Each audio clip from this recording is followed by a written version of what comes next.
Hello everybody. Today I have a guest and his name is Scott, and he has been a hunter for many years. And I've always wanted to ask a hunter how does the fur process goes, because there is this big myth about animals being skinned alive. And I sell lots of furs. I sell lots of vintage furs mostly. And some women, they feel guilty to wear furs because they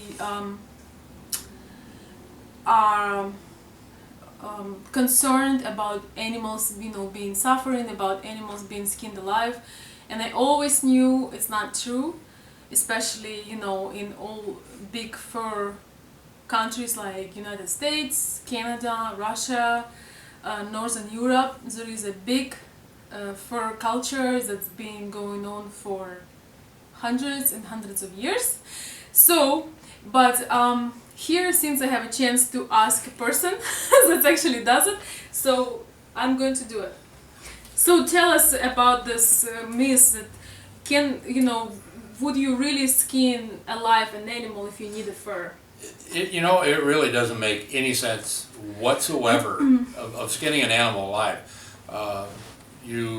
When you make sets, you have kill traps, and then you have leg hold traps. And the leg hold traps, you dispatch the animal or kill the animal. Most of the time, not always, but most of the time, we turn around and we end up shooting them. And we shoot them in the trap. Just like hunting, Just like hunting, and just like when you're hunting, you try to do the most humane shot that is possible. And with a lot of these animals, you're putting that animal down instantaneously. There is no, if there's anything, it's not a very big deal about it. And you don't want to have blood everywhere on that fur, because blood does not come out of fur very well. Yeah, and then it's a terrible experience too. Like, why would you do that to begin with? And we can't look at what our countries do that Veronica has mentioned. We can't compare them to China. China doesn't take care of their own people. Yeah. They don't care about their own people. So why would they care about how they do their animals? And this is a new thing for them to do.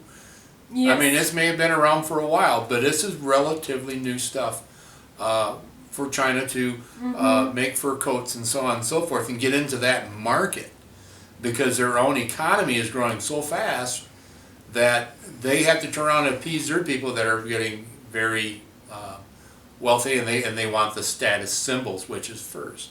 So they're going to turn around and destroy anything and everything. They just don't have a care over the animals, where we do. Yeah. We care about how that animal is treated, how that animal is dispatched. It's hundreds and hundreds and hundreds of years. And it's been hundreds of years. And I was taught at a very young age of 14 how to trap. And I still do the same thing today. Most hunters, and trapping is a form of hunting. It's something that most people in the United States do it for as a hobby, not for a living. Although we do have some that do, don't get me wrong, but the mass majority of the furs that are trapped in the United States are done by people like me that we work an everyday job.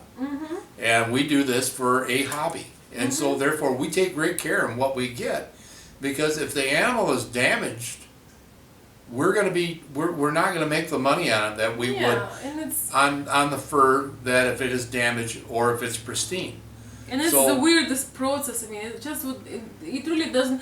It's to me it makes as much sense as if you hunt for deer and you want some venison, and you would just put the deer and someone would hold him in something and you would be cutting the deer. I mean, how much sense does that make? Exactly. It doesn't matter. It's no different than any other way that we take care of how an animal is processed, whether it be a chicken, whether it be a cow, sheep, pig. It doesn't really matter. I mean, there's a process in doing it. There's a right way and there's a wrong way.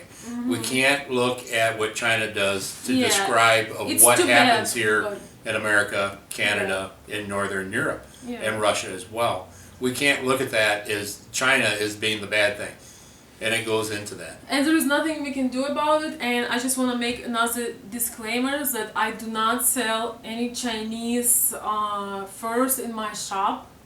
You know, I mean, first of all, you know, my Etsy shop exclusively sells only vintage furs. You know, vintage furs, and you know, China wasn't even making furs back in time, you know, it was a big fur culture, you know, back in those, you know, glamorous 50s, 60s and a little further. So, and the quality of the furs and the way they made and the design, all these years after, they, you know, keep people interested, and, you know, it's, everyone wants to have a gem and not paying the full price of a new fur. So, I mean, it makes all the sense. So, you know, you save money, you enjoy your beautiful piece, and they all glamorous again, you know, like if you like movies, you know, from like with Marilyn Monroe and Elizabeth Taylor, you know, golden era Hollywood. It really does have, the way they made, it really does have this attractive, very feminine, luxurious aura that really makes them stand out.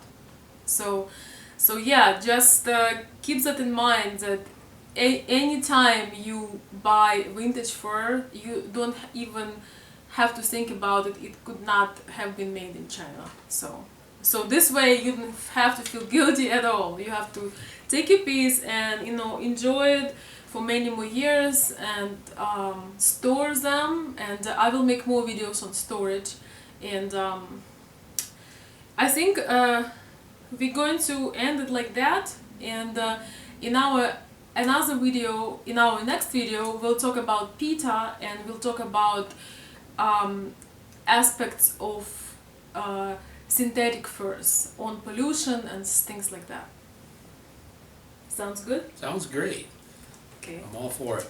Thank you so much for giving your exclusive information. Absolutely. You're very welcome. Thank you.